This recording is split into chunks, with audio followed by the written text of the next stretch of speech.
Textile ಅಂಗಡಿಗೆ ಮಾರುವೇಷದಲ್ಲಿ ಬಂದ ಪತ್ನಿ ಗಂಡನಿಗೆ ಕತ್ತಿಯಿಂದ ಮಾರಣಾಂತಿಕವಾಗಿ ಹಲ್ಲೆ ನಡೆಸಿದ ಘಟನೆ ಬಿಸಿ ರೋಡ್ನಲ್ಲಿ ನಡೆದಿದೆ. ಕೃಷ್ಣಕುಮಾರ್ ಸೋಮಯಾಜಿ ಅವರಿಗೆ ಪತ್ನಿ ಜ್ಯೋತಿ ಸೋಮಯಾಜಿ ಎಂಬುವರು ಕತ್ತಿಯಿಂದ ಕಡಿದ ಮಹಿಳೆಯಾಗಿದ್ದಾರೆ. ಬಿಸಿ ರೋಡಿನ ಸೋಮಯಾಜಿ ಟೆಕ್ಸ್ಟೈಲ್ ಅಂಗಡಿಗೆ ನುಗ್ಗಿದ ಬುರ್ಕಾ ಧರಿಸಿಕೊಂಡು ಬಂದ ಪತ್ನಿ ಕ್ಯಾಶ್ ಕೌಂಟರ್ನಲ್ಲಿ ಕುಳಿತಿದ್ದ ಗಂಡನಿಗೆ ಕತ್ತಿಯಿಂದ ಕಡಿದು ಪರಾರಿಯಾಗಿದ್ದರು.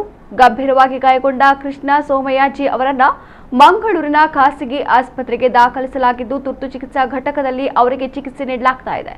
ಆರೋಪಿ ಜ್ಯೋತಿ ಸೋಮಯಾಜಿ ಅವರನ್ನ ಬಂಟ್ವಾಳ ಪೊಲೀಸರು ಕ್ಷಣಾರ್ಧದಲ್ಲಿ ಬಂಧಿಸಿದ್ದಾರೆ. ಬಂಟ್ವಾಳ ನಗರ ಪೊಲೀಸರು ಸ್ಥಳದಲ್ಲಿದ್ದು ಪ್ರಕರಣ ದಾಖಲಿಸಿಕೊಂಡಿದ್ದಾರೆ.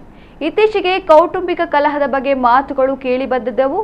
ಈ ವಿಚಾರಕ್ಕೆ ಸಂಬಂಧಿಸಿ ಬಂಟ್ವಾಳ ನಗರ ಪೊಲೀಸ್ ಠಾಣೆಯ ಮೆಟ್ಟಿಲು ಕೂಡ ಏರಿದ್ದರು ಎನ್ನಲಾಗಿದೆ.